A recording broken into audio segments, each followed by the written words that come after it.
Hey everyone, and welcome to the Infinite Respawn podcast. I'm Chicken. I'm Oak Tree. I'm Grif. Baka. What's up, guys? What's How's up? it going? I hate that it's Sunday because my weekend's almost over. I know, right? Stupid short weekend. You had a long, horrible weekend last weekend. That doesn't Taking a really shot. count. I mean, if it's bad, that's kind of out the window too. I mean, it's still a long weekend, but it's just not a fun weekend. It's one of those where it was like it's a long weekend, but it's a long weekend. Yeah, Yeah. pretty much. Oh man, what games has everybody been playing this week? Or this 2 Ark weeks? and WoW, that's it. Ark. Oh! I did start playing Resident Evil 5 with my sister-in-law. She is actually okay. I'll be honest. She surprised me by how well she's been able to hold her own when they start coming after her. She's learned a lot since she's good. been playing with us. She has, for sure. And we got this nice little combo thing down where she'll just shoot them once, and I'll do Chris's big arm and just punch the zombies, and they die instantly. Big arm. So she just taps them, and they go, "Oh no!" And then Chris walks up and just wails them in the face, and they go flying. Oh, I did watch. You go ahead. forgot about Deceit. Oh, The what? yeah, we played Deceit with Smitty. Oh Yeah. yes. I'll get to that in just a second. I was watching a streamer play Resident Evil 7 for Chris's DLC, and I'm glad they're being consistent with how big his fists are, because even the big giant molded, when they get stunned, he just walks up and just they're like the size of a bus, and he just punches it and it goes flying. Yeah, It's like wow, Chris, Chris is like this dude is built. Yeah. Like, I mean, he is the one that punches boulders off of volcanoes. So, he is kind of a beast. Yes, let's not forget that.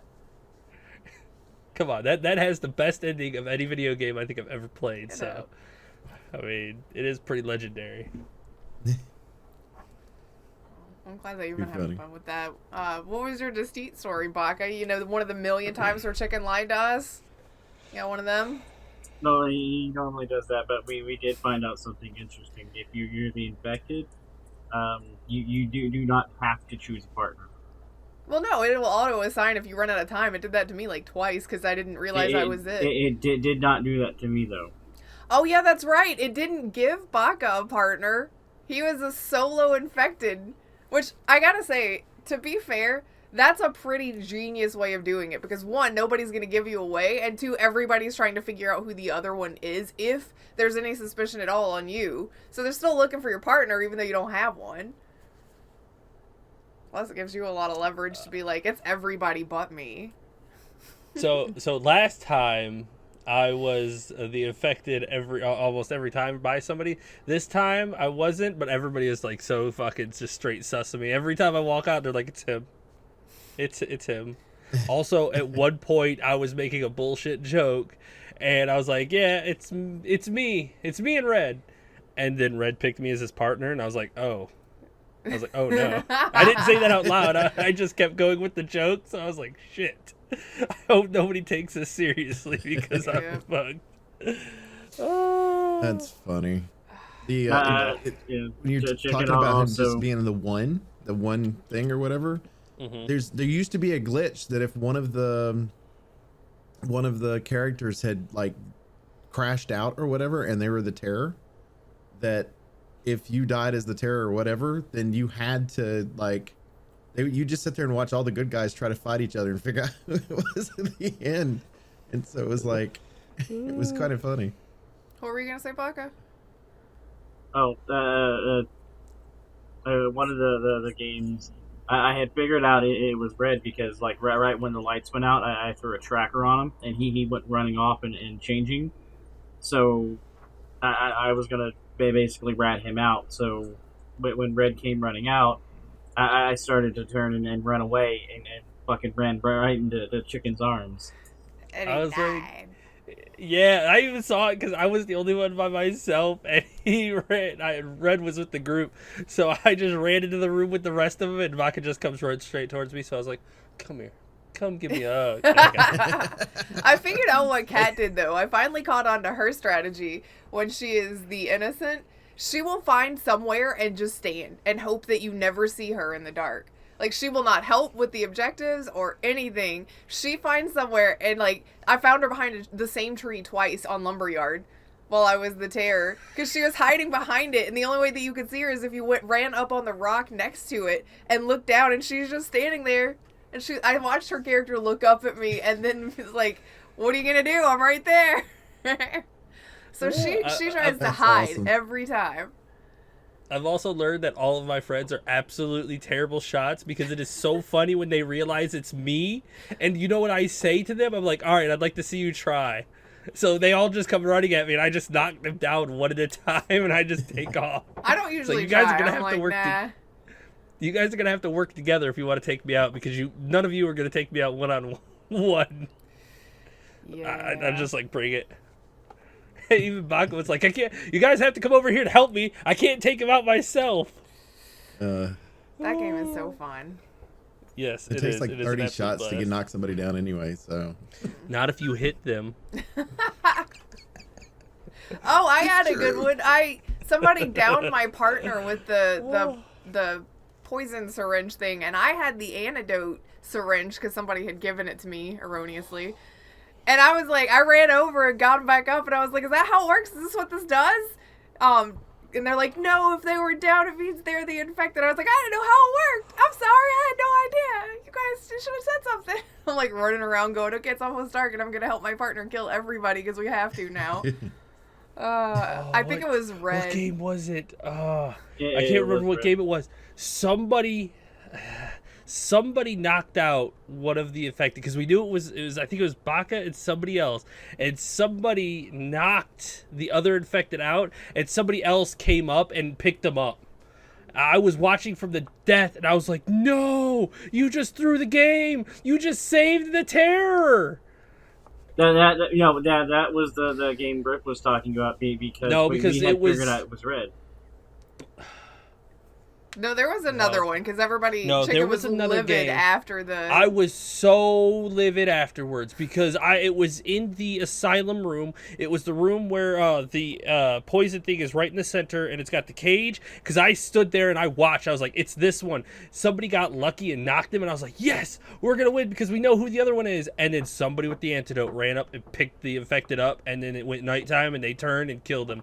I was like, oh my god, you motherfuckers just threw it. Like, you threw it so hard. You had the one dead to rights, and you couldn't get There was one where I think Red. it was Snitty.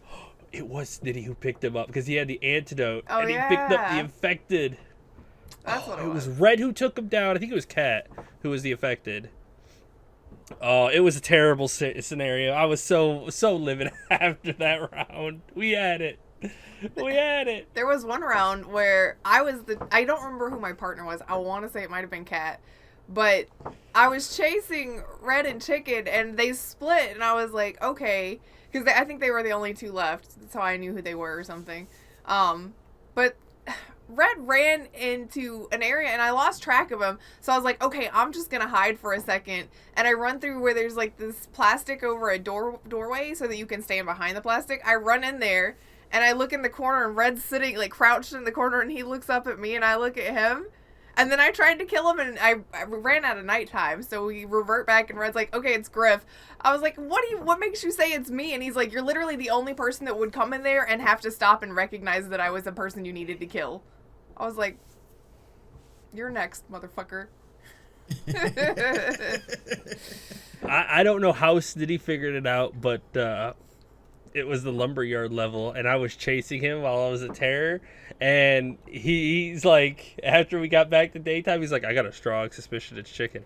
I could tell. I was like, what do you mean? He's like, I'll tell you after the game if you keep doing it. And I was like, what did I do? What was my tell? How did he know it was me? And then I ran into three of them, and I knocked one of them down, but the other two got me. But that's why you come at me with multiple people. Did he tell you how he knew? No, he didn't. But I changed up my MO as the games went on, so he couldn't tell as easily. Well, You got to be smart, man. These people can recognize your traits pretty quickly. Like it's Baka, starting to be if he like a does, poker game right now. yeah. it is. If Baka doesn't kill me right away and I see his green ass, I know it's him. Yeah, if we see a Because he green doesn't terror, change his skin. yeah, it's Baka.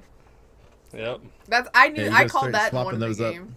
Yeah, Yeah. you gotta swap them up because if you stay the same color every time, I know it's your ass. There was one time where it was me and Baka, and Snitty and Red were on, like, they had the tracker, it was still daytime. They had they had the little test kit thing, and Red wanted Snitty to use it on me, to test me.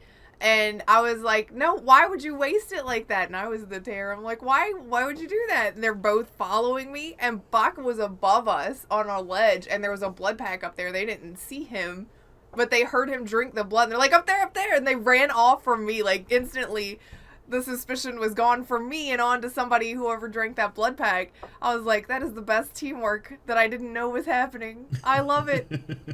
Yeah, like I kept hearing him. I was like, yeah, just scan Grip and make sure. And I was like, shit, no, because they're gonna figure this out. So I went up there and drank the blood, and they were like, oh, up there, and then I ran off. So that they started chasing after me. Yeah, that was great. That was great. That game was a lot of Or fun. the one time where I think it was it Red and Grif on the one? Because I was like, I thought it was Snitty, and I grabbed the scanner, and I was like, all right, I'm gonna scan Snitty, but he was shaking his head yes, so I was like, all right, it's not him, and I look he was on the around, phone. and Red was gone, and I was like, that little son of a bitch, and I start booking it, like I was like, I know where he's at, so I start running, and we got 32 seconds left on the clock, and it goes down to 2, and I was like, it's Red. But I didn't get to say it soon enough, and he came right after me. I was like, I knew it was him. I knew it. I knew I was gonna die for it too. Yeah, we always have fun stories from that one. We did. Deceit is so much fun. As far as WoW stuff goes, we did get one more progression boss in next, so we only have one boss left, and we're getting him this week, or else. Yeah, he's going down this week. Yeah. We just We'll have be done. Kel'Thuzad left up, and that's it. And then we've cleared it all, and it's on farm, and we're the best people on the planet ever. I don't care what you say. So that was nice. I've started playing Fallout 4 because I can't play Cyberpunk right now, which makes me sad. And I will explain to you the double sad that this is, because the gaming universe hates me. So my Cyberpunk locked up right before missions I was excited about. It's the missions that you do with Carrie, who is whatever, play the game, if you can. But I was like, damn, I was looking forward to these missions with Carrie. I'm so sad. I load up Fallout and I'm playing. I get into the wasteland and I'm running around, and all of a sudden I'm like, what's that voice? Who's yelling at me right now?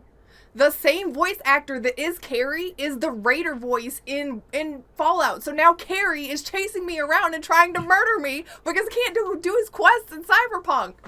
I'm so mad. It's just, why is it like voice this? actors. This is what I get. It's still just karma and retribution from being like, oh no, my save got wiped. No! I'm sorry, gaming gods. I didn't mean to offend you. Please stop taunting me. There is a Cyberpunk update. I just haven't downloaded it yet. And when I do, I'm going to see if I can play it, because apparently I need to put things back right with the world. Hopefully it fixes in the next 2 weeks, because then the Mass Effect trilogy comes out and I'll be playing that instead, so. Which that's also taunting, because the guy that plays Garrus is also like 90% of the Fallout people. I can't win. I just can't win. So I don't know what I'm gonna do. That's funny. What about you, Oak? What have you been doing? Well, I was fortunate enough to be able to get into, Amazon is starting their own version of Stadia, if you will, which is called Luna. And I was fortunate enough to get into their early access of it. And basically the concept, of course, is the same as Stadia, which is you're able to play on any device, different games, things like that. Subscription on it's, I want to say, like right at $5. It's like $5.99 or $4.99 a month. Is that the same that Stadia was? I don't know what theirs was either. I don't know what theirs is either, to be honest with you. You can get an extra added to it at $14.99 a month. That's a bunch of the Ubisoft store one, where you get to play all the Ubisoft games. Okay. Which they have a very good variety on the Ubisoft one. I did not do the Ubisoft one because I didn't know if I was even going to like this thing or if it was going to work right or anything like that. Surprisingly enough, it's actually kind of a cool thing. They've done a really good job of trying to kind of hone it in a little bit, and then they have similar to Skype or any of these devices that you have streaming stuff when they first start out, and they'll go, how was your service? You know, basically that thought process. It's like when you get done playing, it'll go, how was it? Excellent. I had no problems. I had a little bit of problems. They were minor. Blah blah blah. You know, they ask you the questions, so they're trying to kind of hone that in because it is an early access. I tried to play a game that I felt like I could play on any computer through the system, or device through the system, and then I played ones that I felt were going to kind of make the system struggle a little bit because graphically they're a little bit basically beefy. And so Metro Exodus is one of those that I did that on, and when I first started, I started on my regular gaming PC because I felt like that was what I would normally be playing on anyway, just to see how it would look. Everything looked really good on it. It's about the same quality as playing on an Xbox One, is the best way I can describe it to people. And then I moved it over to my streaming PC, which is not as good as my gaming PC. And it looked exactly the same. Everything seemed to work fine. And then I have a television in my bedroom that has Fire TV, so it allows for the Luna app to get to it. And I played a little bit on it. It struggled a little bit, like there was a little bit of delay with that controller, but it was enough you could adjust. It's just, if you're used to playing as low latency as possible, and then you move to that, it's like you got to adjust to that little bit of latency that's there. And then I played Call of the Sea on it, and I actually finished it, which is actually pretty good. It was kind of a walking simulator type thing, but the storyline on it's really good and intriguing. So I played through it, but there's I'm interested to see how this technology goes and how far it goes. Is this the future of gaming in general? Like, when it comes to consoles, are we eliminating consoles from the system? Because we already know that Microsoft has their cloud-based system for their Game Pass that they're currently able to do stuff on, you know, phones and other devices. And then, you know, or is this going to be something for the, you know, to where it's like, okay, this is just kind of a fad? Because I feel like Amazon's handling this better than Google ever did. They're taking it slower and being smarter about it. Well, they're smart because they looked at Google and went, wow, that was terrible. Let's do that, but not like that. Well, I mean, if you've heard the news this week, Stadia finally got a search bar, and there was already a search bar in this early access version of Luna. So hey, now Stadia's getting there, right? A little bit. How do you find things without a search bar? I guess maybe there wasn't enough games, because like the way Luna said, like, again, I've never played on Stadia. On Luna, you have categories of the different games that you can kind of filter through that way, or you can just kind of look at all of them. You know, it's just their box art, if you will, through the whole thing. So you can just kind of go through and find it that way if you wanted to. But if I wanted to go back and play a game that I just played, it's one of the first thing that popped up. So I'm assuming Stadia had something similar, but maybe their library's gotten to a point that they felt they needed to add the search bar, where Luna's like, we're gonna have to add a search bar. Yeah, just add the search bar. It's a default feature. Why? It should be a default feature, I guess. And you literally have the most used search engine in the entire planet. So very clearly, people enjoy your search function. Yeah. Why would you not include it? And you have the most used video service on the planet that has, both of them have giant search bars. Like, why would you not be your first thing that you thought of creating a gaming platform? That's a good question. It's weird. So, very. But it's fun. I'll let you all know. I'll update you. I'm moved back over to playing Black Flag. I've had my fun with Luna, but Luna's going to be like, it's late in the evening and I'm laying in bed. I would like to pick something up and play. So, but yeah, good stuff. I would like to do a little bit of an honorable mention. I know we're not a movie podcast, but it is a game. It's a movie based on a game that I watched last weekend, and I watched it again this weekend, by the way. Yeah, the Mortal Kombat movie. Of course, I'm not going to put spoilers or anything, but it was a lot of fun. that movie was a ton of fun for me personally, and watching it again last night, you definitely catch more Easter eggs. And there was one specific scene, like, you know, you get hyped and whatnot for certain things, but there's one specific scene towards the end that you literally fucking drop it, and you're like, here we go, and you just fall into the movie. You're like, Yeah. Yep. like I that moment hit me, like the second time hit me even harder, because I was like, yes, now let's go. And it was good. Like, I feel like the end of the movie kind of delivered me. Like, I can't thought wait they did for a the really sequel. good job on the movie. I think there was just enough cheese in the movie to where it's like it felt good. Like, it wasn't one of those things where you're like, oh god, here we go. But it was like there was just enough cheese where you're gonna go, okay, we had to have it, right? Yeah. I got mucho respect that they actually got real fighters to be able to fight, because I'm a huge martial arts movie enthusiast. Like, I like to watch martial arts movies, and this one, you could tell that they actually knew what they were doing when they were fighting. Yeah. Like, it felt good to watch the fight scene. I was like, this is why I like to watch this movie, and it's probably why I'm going to watch it a few more times through this year, because it was just a lot of fun. The fight scenes were super good, and that ending drop where you're like, oh yes. So I enjoyed the hell out of it. I recommend at least giving it a watch. You'll remember, you don't watch Mortal Kombat for the story. You watch Mortal Kombat the story, for the like, fights. it's alright. But it really is just The building story a foundation. has issues that it could have worked on, but yeah, but Oh, it's yeah, a video of game course. movie, and that's not what we're here for anyway. So Well, and Exactly. it's literally built to build a series off of. And so the other issue with that is the main character on building the everything off of it.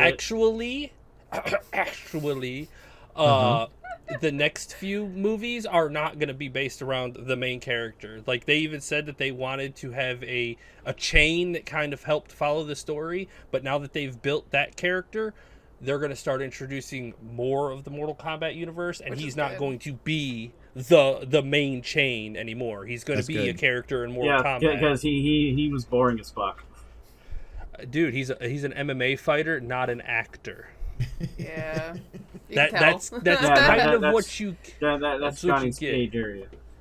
That's but I'm talking about real life. I Yeah. guarantee the Johnny Cage actor is going to be a fighter for sure, but he's not going to be some super terrific actor. Even, I mean, hell, he's more of a charismatic actor anyway. He Right. loves to show It was off. a lot of fun. It's a good popcorn flick, Yes. especially if you enjoy, fighting stuffs.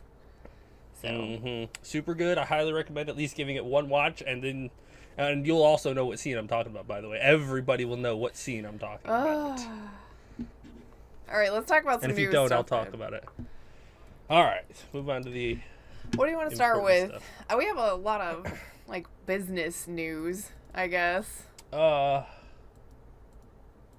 I'm gonna let you pick where you want to start. what do you want to start with? Everybody goes, and don't know. Yeah, Well, well, I it's mean- because it's like, we gotta talk about business. Oh, well, then because we've got 3 for Activision and 2 for Microsoft and 1 for E3. Is it 3 for Activision? Am I missing one?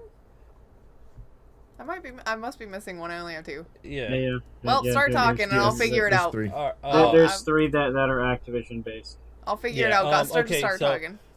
Since we've heard a lot of people are going to be doing presentations at E3. One of the companies that's not doing it, which is to no one's surprise, is Konami won't be at it.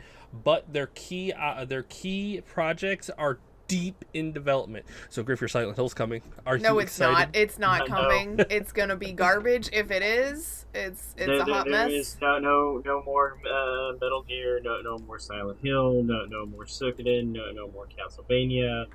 It's all there. It's all there deep in the ground. It's being dug. Okay, yes, it's all going to be there deep in the ground, but it's all going to be pachinko machines. Yes. Exactly. If you want your Suikoden, you better get out to the pachinko machines, man. It's going to give you a whole storyline in a pachinko machine. Ugh.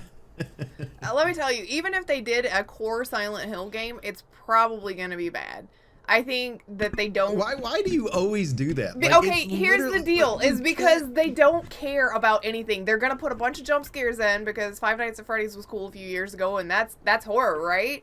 Yeah, but And that's they not don't even have theirs. anybody. They don't have any writers that can write a significant and important, poignant story in the context of a horror game, like they did with your original big Silent Hill games. Plus, But how do you know that? They're making Like- pachinko like- machines and leasing them out, leasing the characters Right, out. but to it doesn't mean they everything haven't on the hired planet. somebody on the back Okay, it's side gonna be and- the and greatest the Silent game. Hill game that's ever existed, and I can't wait to play it. Too bad they're not coming No, to E3 this year. I just don't understand why you got to be so negative on it. Why do I'm I not gotta saying be it's gonna negative? be a Because great that's game. that's expectations that have been put forth, and this company is just not delivering on anything. So I don't expect This them is to one start. of those. I'll believe it when I see it. Yeah. Well, I mean, I'm to not- be fair, Look They- at the last game of Resident Evil they did, where it's like, oh, we're just gonna call it not Resident Evil, Metal Gear. Where I was they say, man, you best watch yourself. I was gonna say sorry, that's wrong company. well, it's because the last Metal Gear game you basically fought zombies. Mm. And Yeah. it was Survive. like it has nothing to do with Metal Gear, and it was just so bad and atrocious. I'm pretty sure that it has killed that franchise now. well, considering I mean, your main writer has his own company now. I guess it really wouldn't matter anyway, right? Yeah. So Well, I mean that's never stopped video game companies before. I mean, I No, but- guarantee that THQ Nordic and their enterprise system, or whatever the hell it's called, they're sitting there kind of circling like vultures, just waiting for Konami to be like, well, we might sell, and they're like, here you go, money, give it to me, I'll take it, we'll take it, whatever you want, we'll take it, we'll just add it to our wagon of games that have been left to dust. Guarantee Well, basically like they Game have Dev- one game that they release every year that's PES, and that's it. And it's to be fair, it's literally, let's take the assets from the year before, change a little bit of the specs on it, and add one cool thing that we can do in the game, and that's it. Isn't that You know most how sports well, game? you know how Castlevania Symphony of the Night would sell if they upgraded it like they did Bloodstained. Like, imagine if they upgraded it or remastered it to look super good. It'd be like, okay, you can have my especially money. with the hype with the series and stuff. I mean, if I was them, Exactly. that's where I would start. Is let's get some teams working on some rebuilds of old content, so you don't have to worry about them telling you a new story. You just have them rebuild an old game where they can get their hands on it and start seeing how things work from that series, and then maybe transition them into working on their own new content. But they don't have any of the former leaders that they had before that led those great masterpieces. It's such a poor decision for Konami to not use the hype from Castlevania on Netflix to sell a Castlevania game. It's like everybody is like, oh yeah, the Castlevania Netflix series, super good. Where's the game? Crickets. Is there any games? Crickets. Hello? Crickets. You got to go back There's a like bunch 20 of years games. to get a good game. Or you can go on Luna where they have the entire trilogy. What trilogy? For Castlevania, it's literally 1, 2, and 3 on there, and that's it. Okay, good. And they 'Cause I know look just like they did back in the day. Hey, that's good. Because I know they redid that Lords of Shadows or whatever, that 3D They did 2 of the DMC Lord of version. Well, Shadows. yeah, technically there's 3 games in that alternate timeline remake series. There's Lords of Shadow 1 and 2, and then they did a game on the 3DS that explains events in between the two. What a weird choice. It's like, here's 2 games It's that are odd. for everything, and then a Borderlands 3DS pre-sequel? game that explains them. Yeah, Okay. I think it's like Weird choice. I played the first one and I was not impressed at all. Like I did Yeah. not have very much fun. It was okay as far as a God of War clone style game, but Yeah, I can it give just you did that. not feel like a Castlevania game. Like Yes. the origins and like what the all that stuff they were trying to do, where the main guy that you have been playing as ends up becoming Dracula, and it's like that doesn't really make any sense. like- In the second one, or not the second one, in the 3DS version, they explain how Alucard comes about, which is I'm gonna say he's Trevor Belmont. Okay. I think it's Trevor Belmont, Trevor or Victor, one of the two. But he dies, and so Dracula uses his blood to bring him back, And he comes back as Alucard? basically makes him Alucard. Okay, not cool. Yeah, and it's okay. What I would like is an RPG, like a single player RPG style, kind of like the Netflix series where you have the bigger open world, Dracula's castle, and then you go through the town. Like you could kind of open world explore towns, and you've got the demons that roam and things like that, like they do in the show.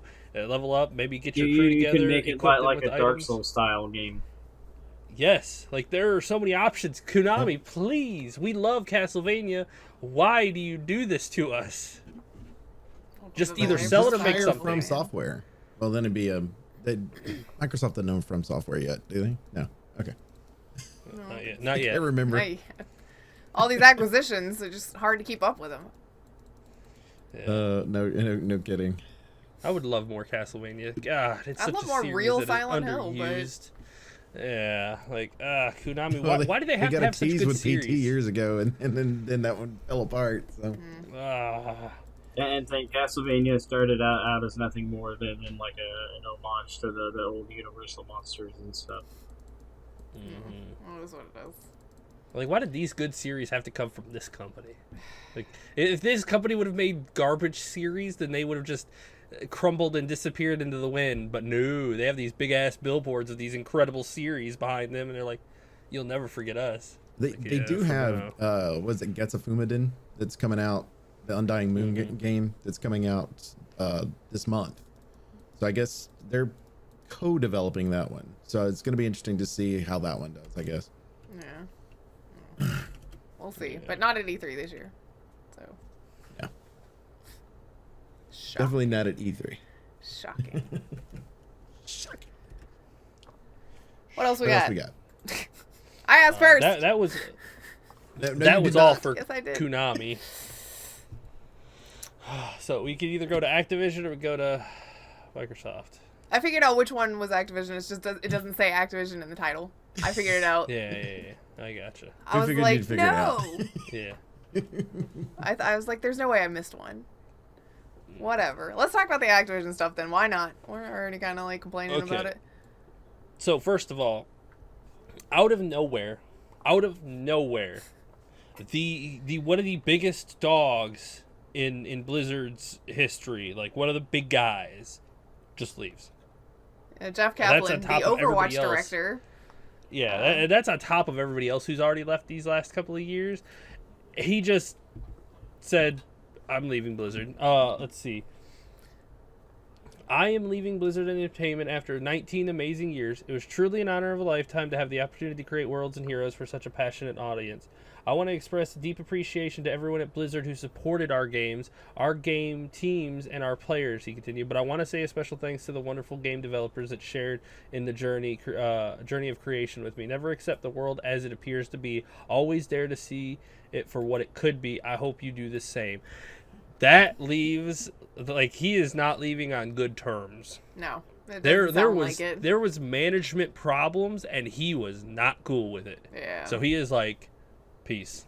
I mean, especially I bet this he guy. joins the studio that Mike Morhaime is setting up. I would not be surprised. I bet we see a lot of Blizzard alums over there. I mean, Activision just literally stuck a knife in the back of Blizzard, and they've just been limping along. When did the merger happen? 2008. Check on Google it faster. I'm actually kind of surprised that it's taken this long. It's because there was so many there were so strong many irons pillars in the inside of fire Blizzard. with Blizzard already. I mean, it's a long-standing MMO with WoW. You had Overwatch and things like that were already in the works at the time. So it just July 9, 2008. Yeah, they already had a lot of stuff. And I mean, think that like I said, when Mike Morhaime left, that was it. I guarantee he was the big dog that did not let Activision into the door. But once he's gone, they finally got the door kicked open, and they're like, all right, here we go. Now we can start doing some serious shit. We start gutting things.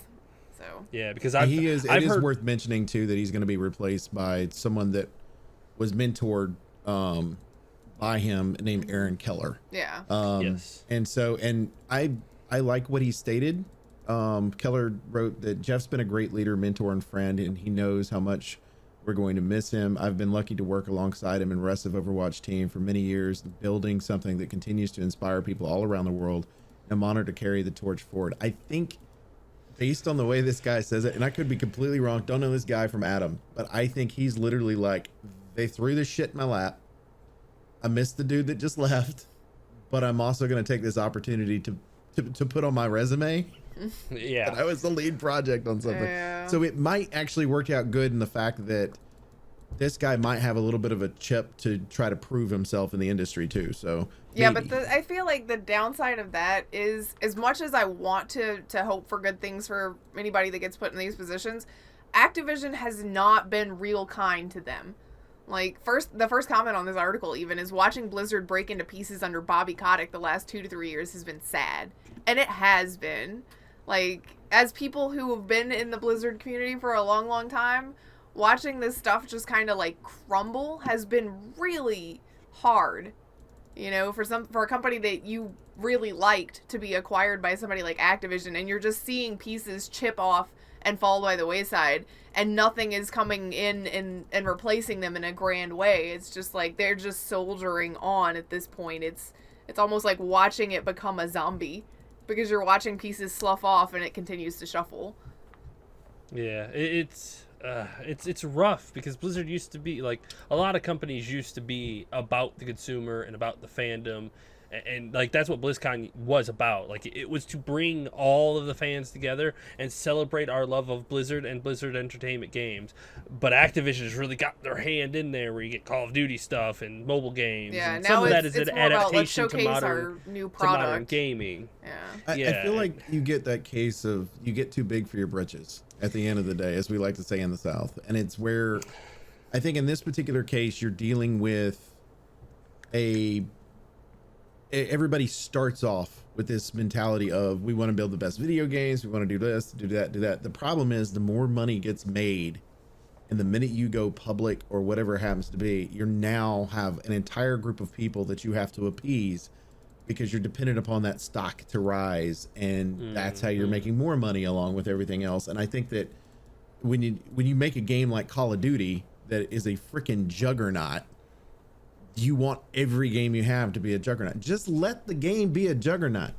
You know what also is a juggernaut, but it's in its own way? WoW. It's been there forever. It's a juggernaut too. It's juggernaut in its own way. Let it be its thing, and then you create games to have fun. Because if it costs you $10 million to make a freaking game, and that game makes you $80 million, you still have $70 million more than you did when you started off. I mean, shouldn't have to make you hundreds of millions. Part of it is, though, that even Activision can see what's going on with WoW, and that WoW's storyline is really starting to, like, get shaky as far as retail goes, and it's stale, and there's not enough innovation. I mean, you have an equal number of people playing Classic to retail at this point, and what does that tell you? Do you all think there's ever going to be a WoW 2? Yes. Yeah, I think they'll time jump I guarantee it's in production. It'll either be WoW 2 or Call of Warcraft. I don't think they could do that, because the same people that are your retail players now would not play that. But the problem is, you have retail players that don't want to let go of anything because of how long they've worked on stuff. Like, Foxy is a good example. She's collected a bunch of mounts and has a bunch of transmog gear and all the vanity pets and things like that. And, like, she's already said she doesn't want to play WoW 2 because it means that she wouldn't be able to bring all of the stuff that she's worked on gathering for years with her. But I mean, that's kind of how sequels are. Is like, you can't just New Game Plus it, you know? I mean, EverQuest did the same thing. They did all these expansions and everything. People spent years playing it, and then they did EverQuest 2, where they completely overhauled the system, the UI, how everything worked, and it bombed because people, like, they couldn't bring anything over from before. They didn't like any of the new changes to it. So, like, it really alienated the original fan base behind it. I think the only way that a WoW 2 will work is if you could, like, you basically just do a remaster. Like, you upgrade the entirety of the graphics along the game. Like, if you ran it in Unreal 4, that would be real fucking good because, oh my god. I don't know. But feel like you have to be able to then- transfer everything. Like, you move everything from World of Warcraft to the new World of Warcraft, and you let people continue on. Yeah, but I mean, I don't know. But I mean, that's building assets for I everything. almost that'd feel work. like, and again, I'm not a WoW player, so I'm throwing this out there. I'd almost feel like if you could return to not the classic that you currently have on, but the retail itself is playable all the way through, just the way it is. WoW 1, boom, done, and then you are starting from scratch for WoW 2, and you have to have a reason for that scratch to be started. But if you come up with a good enough reason, I don't think people will be as pissed about it as they would with them just going, all right, and now we have WoW 2. This world is now moved to this world, but you went through a warp and now you don't have any of your gear, or whatever. Because you'd have to be new it goes back to characters, the like, you'd problem have that to you're have a running in whole before, new- which is that at some point the game just basically builds on top of itself, on top of itself, on top of itself, and eventually you've got all this gear, and you've got to find more story to justify to create more gear, over and over again, versus starting from scratch again and having what's the max on classic? Like your 60. level. Oh, So yeah, 60 is 60 right now. max the cap again. level. Okay, it so used to be like what 120. yeah. What, retail? So No, they did a stat Retail's squish in 60. retail, and it's 70, Yeah, I think, or 6 something. No, cap it level is 60? 60 in Okay. retail. Yeah, they did a weird squish with it. yeah, Yeah, and like, so because then you MC just have is to, if you keep like doing 20. it over and over again, you're just gonna have to keep squishing, right? Oh, yeah. I mean, that's the problem. Yeah. That's part of the issue is you have all this stuff, and you would have to sever it completely. It's not your character goes through a time warp and ends up a little level 1 somewhere. You gotta it's right. gotta be a whole new character and a whole new experience, Well, or else I mean, what are you gonna do with that?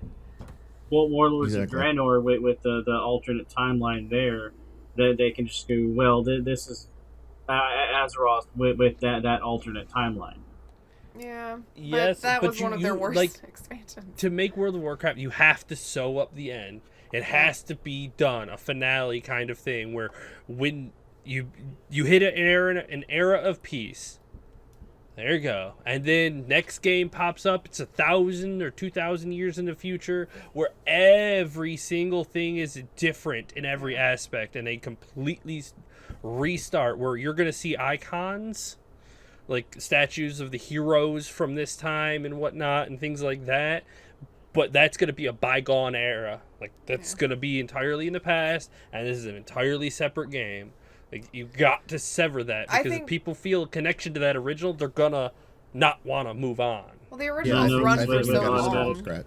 that Yeah. it's going to be with hard to automatic sever drivers. and go. Because, I mean, you got almost 20 years with a game, with your character, and some people have never played anything but this game. Like, this is the only game they've ever played, and they've played it all 20-something years, just about, It's hard to be like, all right, and you're going to start over in a place where none of the shit that you've already done matters. And some people, I mean, Foxy is a good example of this again, are just not going to do that. They're just... I would say yes, but a lot of those people have already gone ahead and said, let's restart, and started Classic. Yeah, they started Classic Because they have an but attachment. it's like a familiar thing, and it's a thing that they've already done once. So it's fine to do it again, because you know where you're going, but then you But start when something those totally achievements new. start coming out and those collectibles start coming out again, people are going to have to start doing all that stuff again. I think I'd like to see whether or not Blizzard could write a compelling enough story, because their last expansion did not do that, and the expansion before that really didn't either. Yeah, like, you got to get me hyped up. I mean, you can... If it is shaky, even in the slightest bit, it won't work. It has to be solid to bring those players over into the next generation. Well, let's go back It has to to business be. stuff. You let us talk about WoW, and this is what happens when we derailed the whole show. I mean, Well, it's about Blizzard at the very least, but that's why they're crappy, because the stories. so probably one of Bad. the biggest things, and as that comment in the last one mentioned, Bobby Kotick is the problem. He's getting a 50% pay cut, but he's still gonna earn probably millions in bonuses. So does it really matter?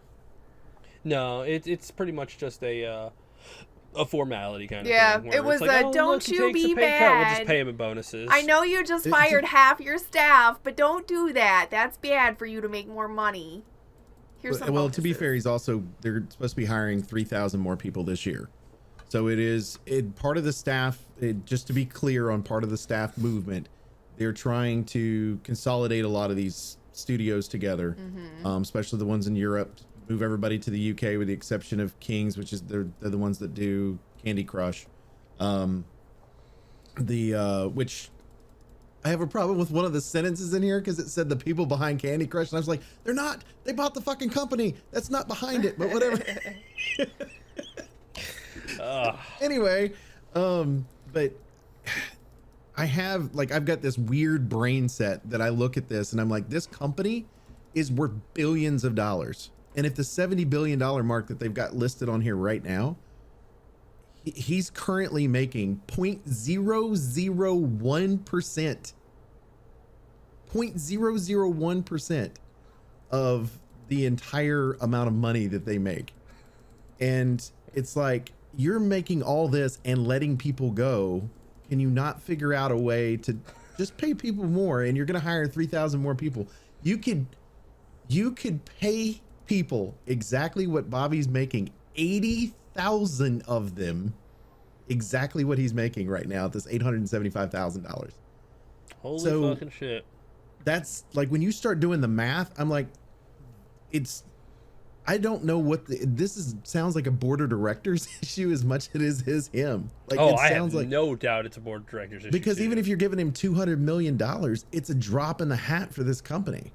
So why not just take, $100 million and hire people if you need them? Or here's an idea. This goes back to what Grif just said. Hire fucking writers that know how to write a goddamn story.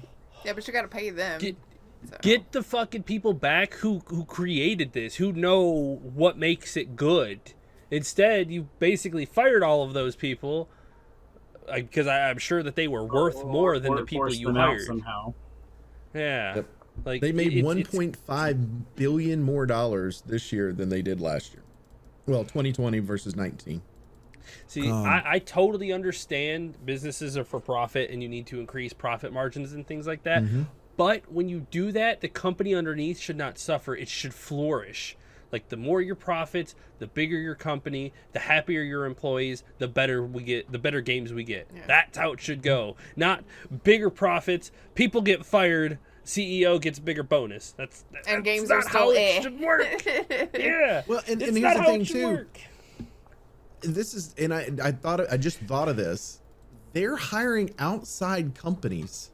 Because one of them was one of the ones that Tencent just bought, right? Oh, one of them, and they were hiring the one for Diablo 4 game thing, the Diablo game, for the mobile Diablo thing. 2. They're why not just, you've got this much money, just bring people in. Yeah, but that means that they're bored and people like Bobby Kotick will make less money because that money will have to go to their employees. Or they could just contract it out for like super cheap and they don't have to worry about those people afterwards. Well, but his money's in stock options. So the stock improvement is based on basically mentality of the company. Is the company doing well or is the company doing bad, essentially? So, but it's the company that makes Call of Duty, so that's it's where never he's do bad. That's where he's getting the $200 million in stock options, supposedly. Nobody's confirmed that. But if that's the case, you'd be better off going, we're not only doing that, we're actually contributing to society in some way by hiring these people and giving them a job to do and paying them enough money to do it. Because to be honest, $875,000 as a normal salary is actually very low for what him being ahead of a company that's got worth that amount of money. Yeah, but it's because he does have all the options for bonuses. Right. So you're looking at net worth in the end. Well, that's what you do is you pay him $1. It's the same thing that Steve Jobs did. You paid him $1, and if you want the company to succeed, then you go up from there. Or just hire another motherfucker because I don't like him anyway. But I don't, I'm just saying. He's got such a punchable face. Like, looking at him, you're like, ugh. This dude right here. This dude right here. Yeah. Yeah. I mean, they're not making great choices with their leadership, really. Because one of the other articles that we had to talk about is Activision's pulling Toys for Bob, and they worked on a lot of the rebuilds that we've had recently, like the Crash Bandicoot 4, the Insane Trilogy, the reboot or remaster that they did of that, the Spyro games that we've had recently, the Tony Hawk 1 and 2 that just came out, the remaster of that. That's what Toys for Bob worked on. So cartoony fun games, aside from Tony Hawk, which is not exactly realistic, but as close as you're gonna get to realistic in there. They're now on Warzone, Call of Duty Warzone development. Why? I mean, just why? What in their repertoire said, yeah, those guys probably know a thing or two about first-person shooters in a gritty, realistic setting. Let's put them over here. Like, you what now? I'm laughing at you and Ollie at the same time. So I posted the article because I always post as we're going to the show, and where Chicken's like, I want to punch Bobby Kotick in the face. The picture that's on there, and now I can't unsee it. Thank you, Ollie. It looks like he's biting his bottom. I hate you people. It's all the money he's sitting on. It's all the money he's sitting on. It's not very comfortable. Oh my god. But yeah, so that's what those people will be working on now, because everybody in Activision will eventually be working on nothing but Call of Duty, because yeah, definitely. Okay, let's. I can't wait for the Spyro level of that. Toys for Bob worked on Crash Bandicoot 4 and helped with this and did the Spyro Reignited trilogy. Mm-hmm. Vicarious Games are the ones that did the Crash Bandicoot Insane trilogy and the Tony Hawk's Pro Skater 1 and 2. And then they were merged into Blizzard. They are two separate companies. Vicarious Games is the one who did those remasters. No. They're still separate. Like, they're being the remaster company. Like, they're like, okay, you guys work on your remasters. We're going to start taking your people out and making you work on, because they bought Toys for Bob. So they're just picking the people out of that company now and putting them wherever the hell they want. So they're going to end up with a skeleton crew, and then they're probably going to be completely dissolved. And okay, so what you're saying is most of what Toys for Bob has worked on, now that we've taken Tony Hawk out, is the cartoony fun kid games. Yes. So let's put them in Call of Duty. Yeah. By the way, breaking news just happened. I just happened to see it a while ago. They're actually adding boxes you can smash and gems you can gather in Warzone for the next season. I don't. Shit. I mean, actual what the fuck boxes. are you gonna do? Like. And you can you can pick up fruit. It's gonna be really weird. Oh, don't forget the mask to give you an extra life. Oh yeah. Yeah. Gotta wear the mask. Boy. I can't. Activision, what are you doing? You're like, here's what this studio is good at. Okay, throw that in the trash. We want you to work on this thing that you've never done before, but we all know it makes money, so work on it. Well, now you got a group of people that just went, and I don't know what they're doing either. Thank you. I've planned on leaving anyway, so I'm going to leave. Here's what I'm going to be working on, my resignation letter. Like... Ooh.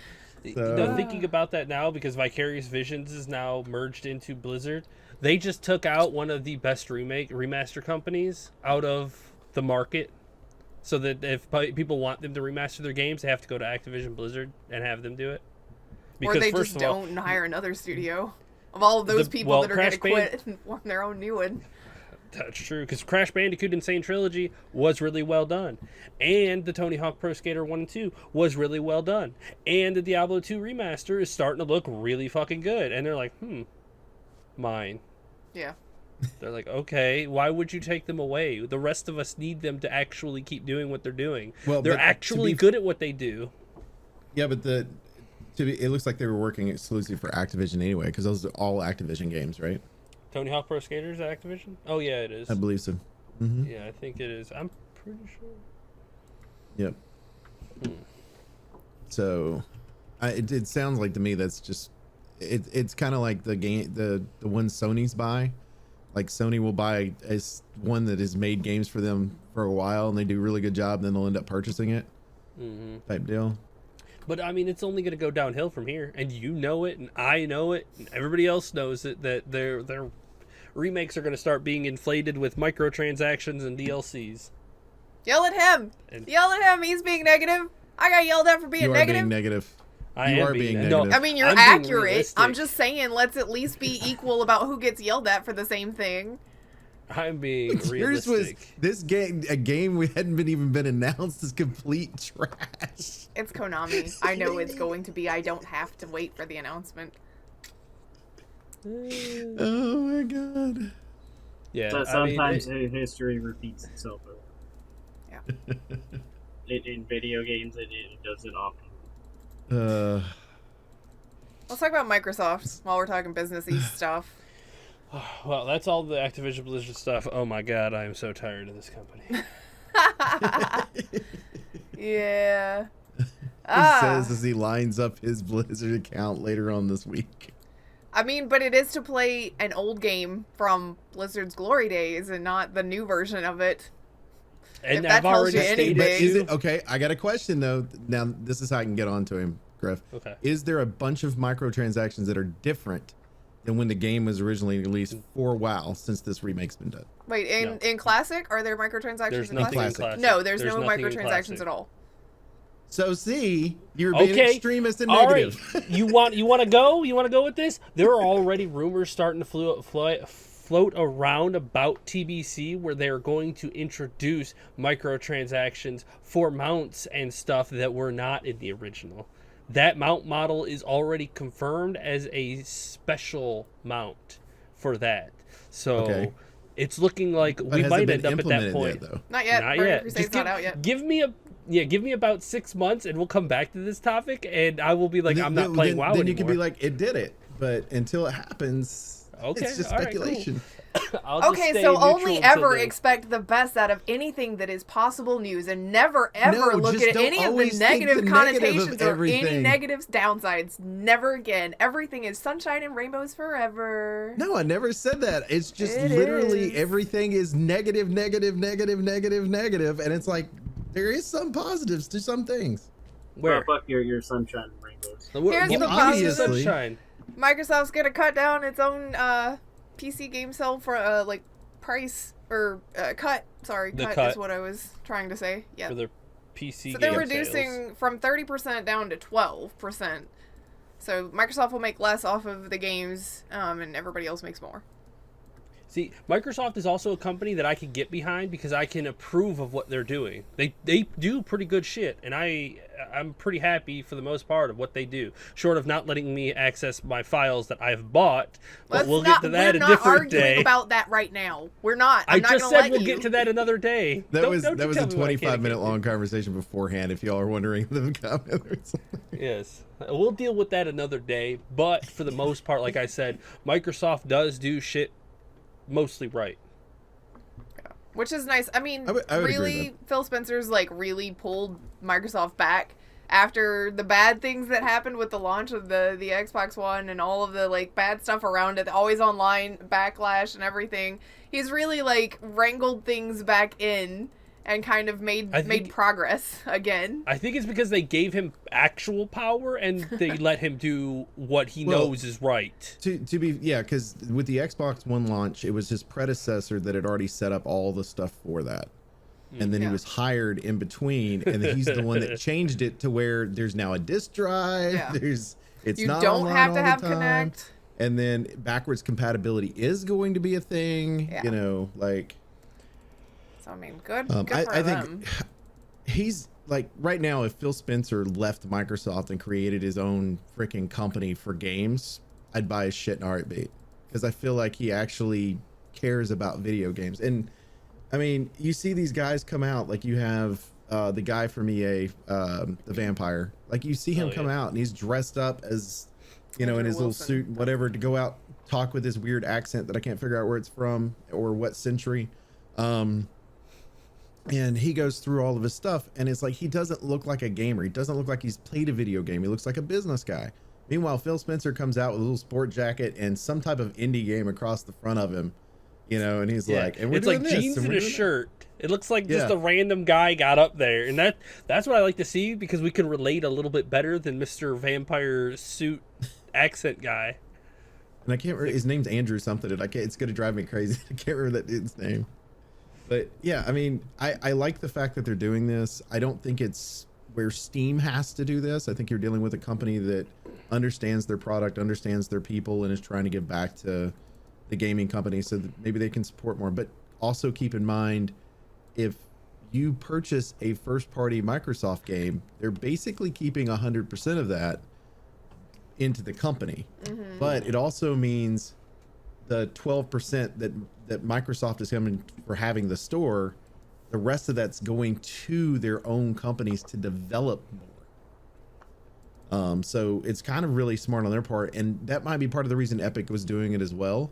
Where Steam, most of their games need a third game, and they don't make those. They just make new games. So they're just going to new IPs and VR games, evidently. So.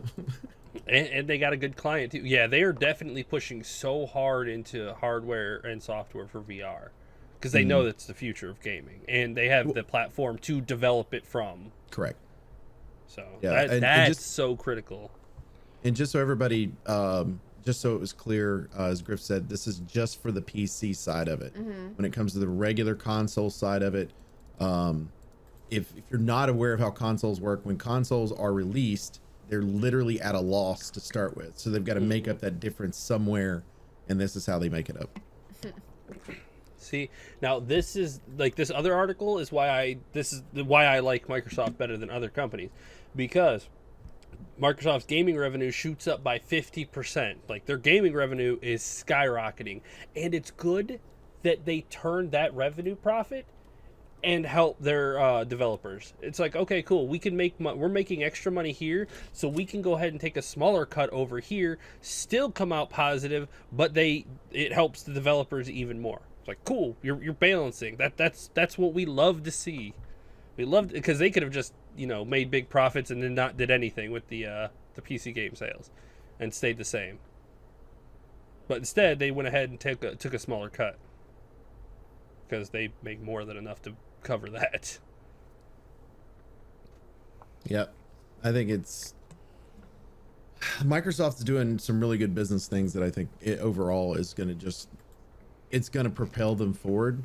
And we stated this before when the PS4 and the Xbox One came out, and then they were talking about it, and it was at that point we said Microsoft no longer cares about what you play on, as long as you're playing on their systems. They don't care. So, and this as long is as you're why. playing something of theirs, they don't care. You play it on PC, you can play it on Xbox, you can play it on the Switch. I don't give a fuck. If you have Game Pass or you buy Microsoft games, they're happy.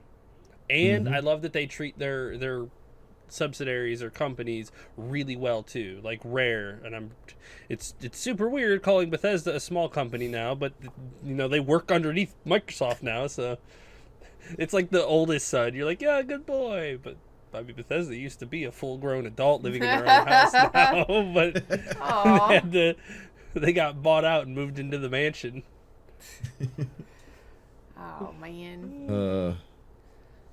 Too funny. Well, the only other thing is something that I wanted to mention, because anytime there is any article about Dragon Age, if we don't talk about it on the show, I will get a message going, you didn't talk about this, did you see it? It's like, yes, I got you. There was a teaser of art from the upcoming Dragon Age game, and what do I think about it? It looks like a mobile game. It looks like mobile game art. Like the splash art you see in the store, like the app stores, where you're like, wow, this game looks really cool, and you're about to play some Clash of Clans bullshit. Like, that's what this splash art looks like. I can't unsee that now. I just looked at the picture you're talking about. Like, I can't unsee that. You're not wrong. It's one of those things where it's supposed to look big and epic, but it kind of also looks cheap and samey. The downside is it looks that like an expansion to that raid game that they used. That was like for the last 2 years. You'd see YouTubers talking about. So, I mean, that's what it looks like. I think the real takeaway from this teaser is that they're warming people up to do more with the Grey Wardens, which, yeah.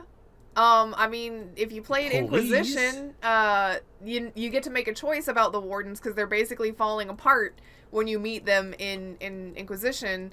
And you get to decide as the Inquisitor if they're gonna... That game is like 10 years old. Damn, yeah. Yeah, I mean, think about that for a minute. How sad are you?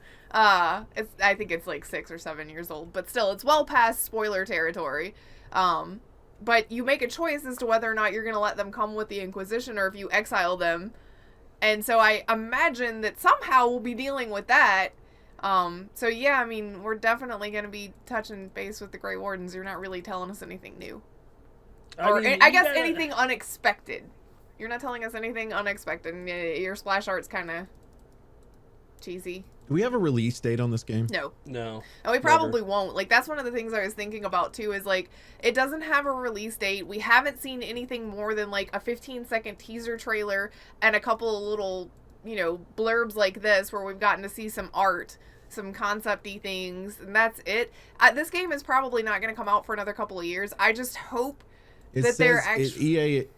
EA is suggesting that it won't arrive until after April of 2022. So I'm going to go with probably this is going to be a Christmas release of 2022. If it comes out next year, it will be late next year. But I fully expect that it would probably delay until the year after that. Maybe.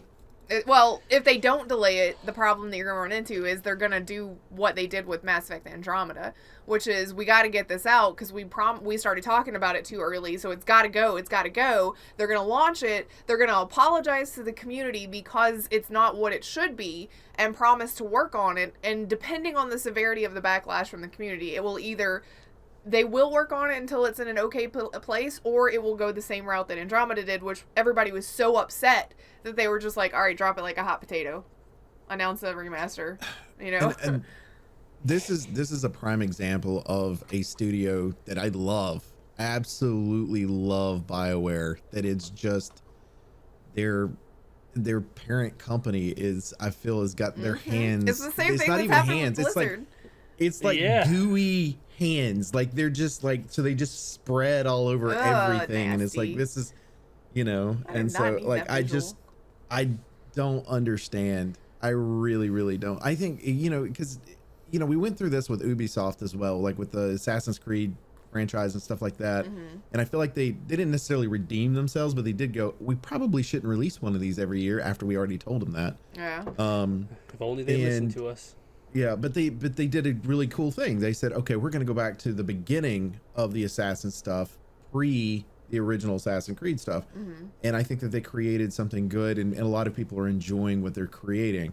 Valhalla's just depends on who you are, I guess, on whether you like that one or not. I think the games are getting too big. Like, I mean, I've heard a lot of complaints. A lot of people didn't even finish Valhalla just because it takes like 800 hours. It's because it's got the like, open world bloat quest that a lot of games are getting now, where it's like, it's an open world. There's so much to do, and it's like, there's so much to do, which is nice. I want to keep playing your game. However, when I have like 1 billion icons on the map because you have 11 billion objectives that I should probably do, it gets a little, it takes away from what I'm actually trying to do. I want a game that has like a lot of stuff to do, but a main mission that's compelling enough that I'm like, I can keep myself on track and then still have, you know, attention to spare on these handful of things that I'm doing along the way. I wonder if that's going to be part of the problem with this one as well. Yeah, I'm afraid it will be. I have a strong feeling it's going to be. Like, because I'm pretty sure they're going to go with Deventer and that whole side of the continent, and they're going to make it too big. Like, they're going to go overboard.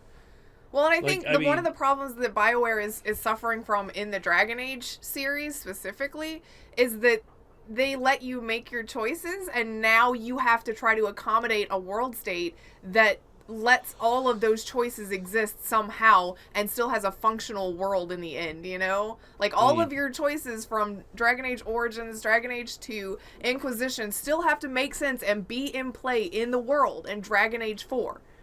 And, like, how do you've got decades of choices that you have to juggle. That's where I feel like they just need to do a reboot of some sort, right? Like, you finish whatever the actual plot line is, everything else, and then you're starting anew. I mean, maybe that's kind of what they're going to do with Dragon Age 4 now that we're talking about it. I kind of wonder if the reason we're going to Deventer is it's a place that we don't know a whole lot about because it's not in, you know, your central Thetis area and the parts that you've really been dealing with. And they'll be like, well, this is actually around the same time as what's happening in Origins. So you're time traveling back and like doing something concurrent time. Yeah, so the choices that you would make in Origins and beyond haven't happened yet, or they're happening so far away that it doesn't matter right now. The problem is then if you continue that game line, eventually those timelines have to marry back together and you run into the same problem again. Yeah, I just hope that we don't end up in Dragon Age 4 where like nothing in the previous games mattered at the end. See, that's the problem, is it should and shouldn't. Because if it matters, then you have 3 games worth of content that they have to reconcile. And if you retcon my choices, what's the point? Well, first of all, they don't have a choice because the main villain that they show in the teaser is kind of important. Yeah, like, pretty goddamn critical. My so brain don't threw that have out for a minute to think about how we could do this, but you're right. They're going with an exact continuation from Inquisition, so it has to make sense. And 2 and 1 had some pretty severe implications into Inquisition, and then you're gonna jump from Inquisition into 4. You've got to. You have to. There's no way unless like you literally just cut the line and everything that happened beforehand. I already figured out what's gonna happen in the game. Oh no! Oh, Come on, no. what's your theory? I figured it out. Okay, so what's Dragon Age Inquisition? If you haven't played it yet, I'm sorry. This game is over 5 years old. The spoilers are out the window. It's 7 years old. So Solus, you're dealing with Solus, who is the Dreadwolf. He's an elven god, right? He's Fen'Harel. He ripped the veil. And now you're gonna have to fix the veil. Well, the problem is the veil is all about magic, so you're gonna have to go to Deventer or be somebody in Deventer to figure out how to like start trying to put this back together so that you can take his god ass and stick him back in fucking elven heaven and get rid of him in your world because he shouldn't be here. And then it's probably gonna take the Grey Wardens to like fix it. Like you're gonna figure out how to put him in prison, and they have to close the door for you. Because it's a old god spirit every time when the blight comes out, right? Yep, it is. It's an old god, and that's what you're dealing with. And then you have the other thing of what choice did you make with Morgan in the first game?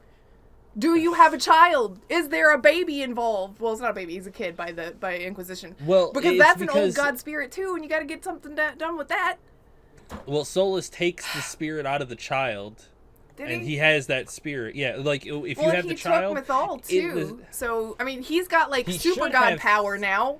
I was about to say he should have 3. Well, depending on your story, you should have 2 or 3 god souls. And how the hell do you be like, well, he lost one? It's got to be once he takes that spirit from the kid, because that's an old god spirit. That's gonna cause blight issues and start corrupting him. That's why you need the wardens, because once you put him in jail, they're gonna have to close the door behind him. You got to fix this shit together. To be the guards. Oh my god. I already figured it out. See, I was wondering how they were going to fit the Grey Wardens, because the Grey Wardens, their specific job is to deal with the Blight. That is what they are literally made for. They actually, Blackwall says something about that in Inquisition. The Blight's a decade dead, so the Grey Wardens are forgotten, because you don't need them. Yeah, whenever the Blight comes up, it's like, oh my god, we're the Grey Wardens, and afterwards it's like, the Grey what? Never heard of them. Yeah.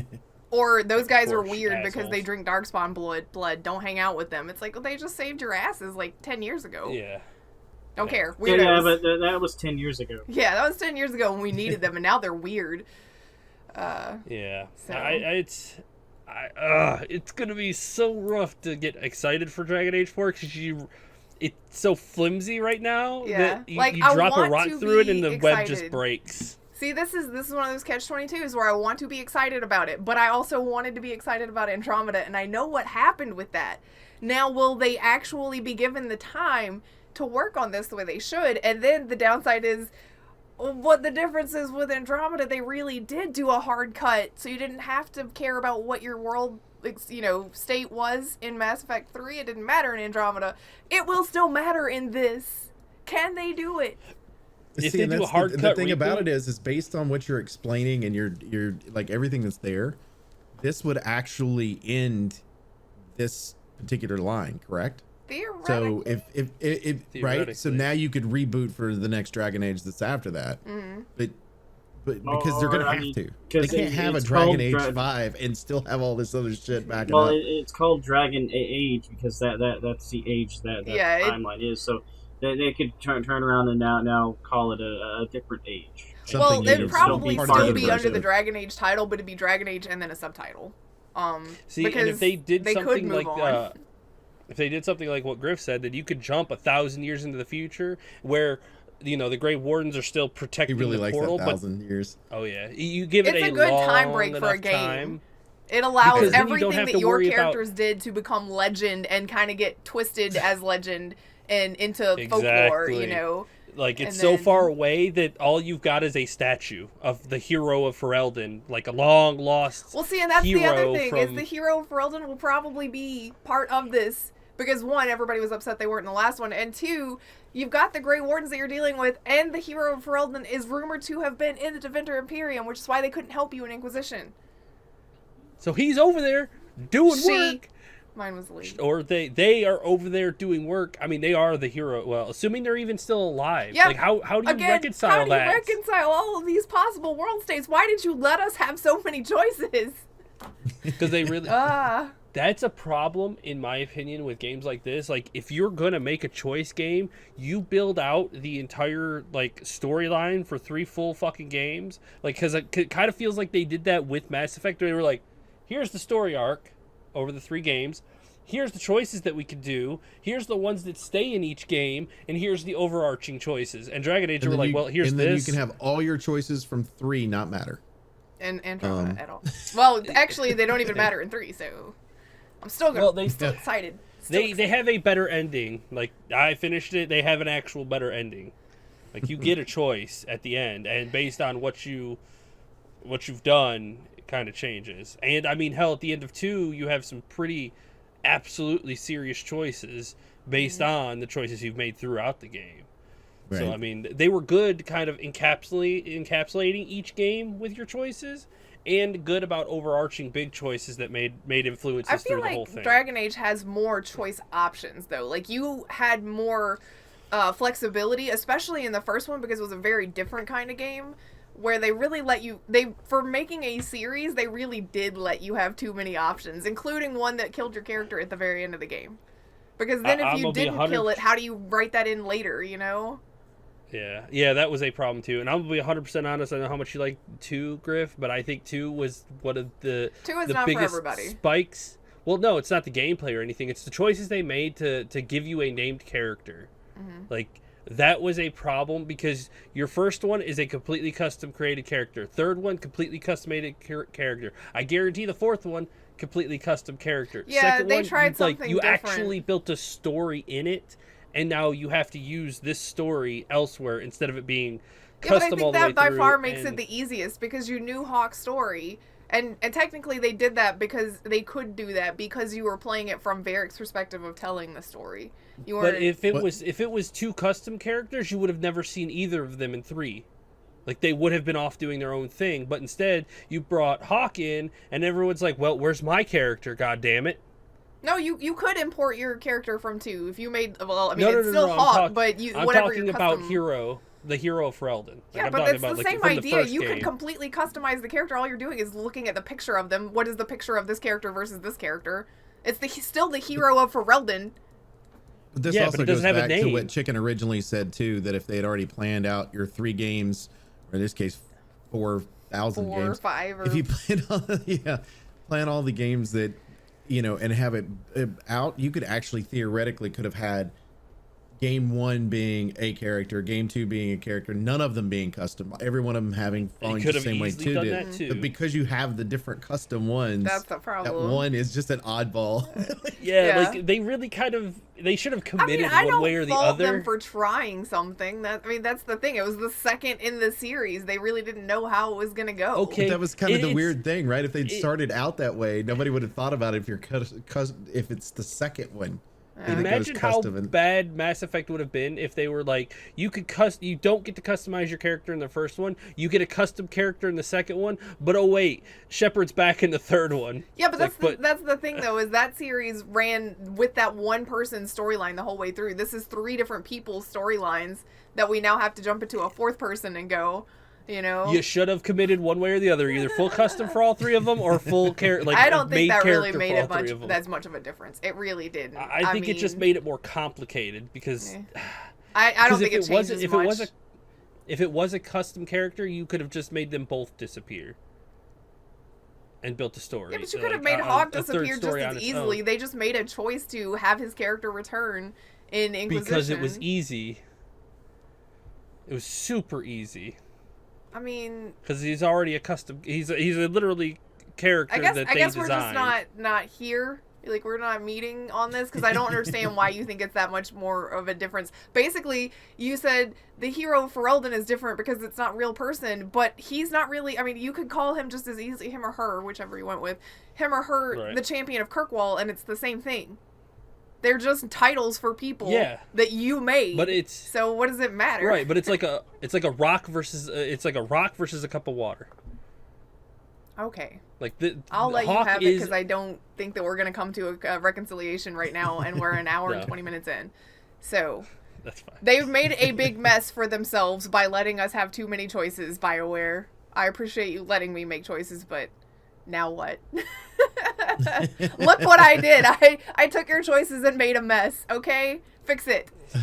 I think they made the mess. Yeah, well, it depends on what choices I got to make.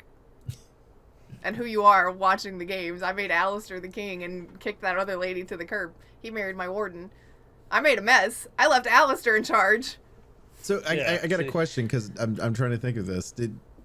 So if you played all the way through, you got to carry all those plot lines and everything else. Is it set up like Mass Effect as well? If you started at the wrong one, then you just kind of make the decisions of what you could have done at the beginning? There's a Dragon default Age set. has there's a default world state where it's like it's not really canon. They've even talked about that where it's like your canon is your canon. There's not a solid one. It's just a default world state. But they also implemented the really cool thing that I liked about it is they did the Dragon Age Keep, where if you hadn't played the previous games, you could go back and make some choices where they'd be like, this is the synopsis. Which choice would you prefer? So you could make those important choices without having played the game. Which is what I did, because I played Inquisition first. I think it'd be actually better if they did like default canon, because then we could talk about default canon They have through it, books. and then they could kind of. So I mean, technically, I guess you could take the books as default canon, because they have books that cover all of the games. We go grab one of the books and they're a choose your own adventure. No, the downside is I know for Origins the default hero for Ferelden that they picked is a Dalish elf, and that's one of the ones that I haven't played. My canon would be very different. So. Right. I also help with keep the storyline on track. If there was a default, they track, let us have too many choices. We're just gonna keep going back to that. Instead, it's like, everybody is right. It's like, you're gonna get really, really complicated. Look, you can't convince me that my lady and Alistair weren't meant to be together. Okay, my in your human universe, noble that's lady. fine. That's the only canon that matters to me. All right, look, let's get out of here. I will talk to. If you want to talk about Dragon Age with me at any point, you just hit me up on Discord. I will talk to you until we are done talking, until we have covered everything and solved 4. And that was definitely a problem in Inquisition, because my hero and Alistair were buds, but then when you meet Alistair again, it's like he never existed. It's like, but you guys were best friends. What happened? Whatever. See, I talk to him every that's now weird and then. because when I met Alistair in 2, because you see him again in 2 and Hawk meets him, I thought it was really, really funny because my hero Ferelden had married Alistair. And then when you're talking to Hawk in 2, he's like, yeah, well, the ball and chain won't really let me do much anymore. And I'm like, oh, it's my character, and she really wouldn't. He's right. So while you're like, I was forgotten, I'm like, oh, look, I was there. Yeah. Oh, I see. You got to sleep with him to get in there to make sure you're remembered. You gotta be his wife. Come on. What? I can't marry him as a guy. I feel I feel like I can't play the game now. No, you can. It's just like regular people. People have preferences. It just happens that's Alistair's preference. That's fine. I made an old god with my choices. Alistair made an old god because I asked him to with my choices. I was like, I don't want either one of us to die, sweetheart, so I need you to sleep with Morgan. And he was like, I don't want to, and I'm like, do it. I'll just sit in the corner and watch. What'd you do? What, Baka? What, Baka? I went with chicken on the choice. I made an old god. Yeah, but you guys Morgan, played dudes. I didn't have that option because I was a lady. So it was like it was Morgan Alistair because or she's nothing. I like Morgan because she reminds me of Grif too. So she's a hot-tempered, very strong-willed woman. What? Strong-willed lies. I know. It's a stretch, but I can see some personality similarities there. Mm-hmm. All right, look. Yeah, let's see? get You outta even do here. the same way too. We do appreciate everybody who hangs out with us each and every week at Infinite Respawn. As always, you can check us out on Twitter at InfiniteResPC. You can check me out personally at MDB Oaktree. Check out Grif. At Grif Slynum. Check out Chicken. At Elite Chicken 313. Check out Baka. Baka. Also, make sure you go to Grif's YouTube channel. Go on there, watch all the videos, all of them. Hit all the like buttons, all that stuff. Wolfwood said the other day he was behind and he needed to catch up. Oh, you got time. You got plenty of time, dude. You got time. Just go on there, do all the stuff. Yeah. She's like, it'll be September before you get more anyway. So just Man, you got all of it. Make sure you hit the likes, the comments, so that way you can blow up her email. That's We'll talk about Dragon important. Age. I have an Inquisition playthrough on there. Before 4 comes out, though, like when we have an actual date, I will replay the whole series, which will take a while because that first game is massively long. So, but I'll do it. I will replay the whole series so that we can get hyped and talk about Dragon Age up until Dragon Age 4. There you go. Also make sure you go to twitch.tv/Elite Chicken 313. Chicken, got anything coming up? Friday. Friday? I will be streaming Friday. Let me make sure. Okay, so this look week at is the dates probably real not a quick. good week to bring D&D back then, because that would be Friday. Yes. So not Friday. Okay. Friday, more than likely Friday, Saturday, and Sunday, because Ooh, Resident a whole Evil weekend. 8. Resident Evil 8 gets released this weekend, and I've got to play it. I didn't get to do my marathon because, of course, it's like, oh yeah, I get a little time to stream here. And then it's a moment I'm like, yeah, I'm gonna do this, and it's like, nope. Okay. Work's Fine, I'll like, just nope, play 8. we're wide open. Although you might have time maybe tomorrow because the weather's supposed to be bad. I do not think I could beat 1, 2, 3, 4, 5, 6 in in like 5 days. I think so. Unless I could I feel play like them you're- back to back to back. I feel like you don't have enough confidence in yourself and your ability to be able to do Speed this. run, You- speed run, speed run. Right. Does somebody want to watch The Child for the next 80 something hours so that I could just speed run those games back to back? What are you I'll talking take about? One of 4-hour them only naps. takes you an hour and a half to beat it. Yeah. Yeah, but that's what one of them. I still have 5 other ones. Right, but that takes, a good 7 hours off of your time already. Oh my god. Let's go.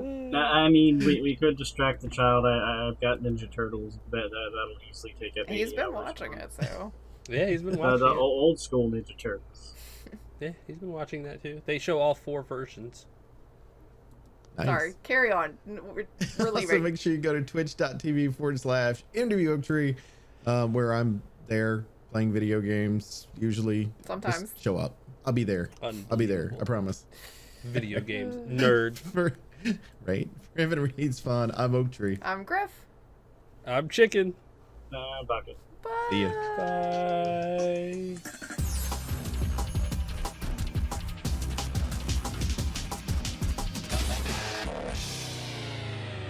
Please hang up and try again.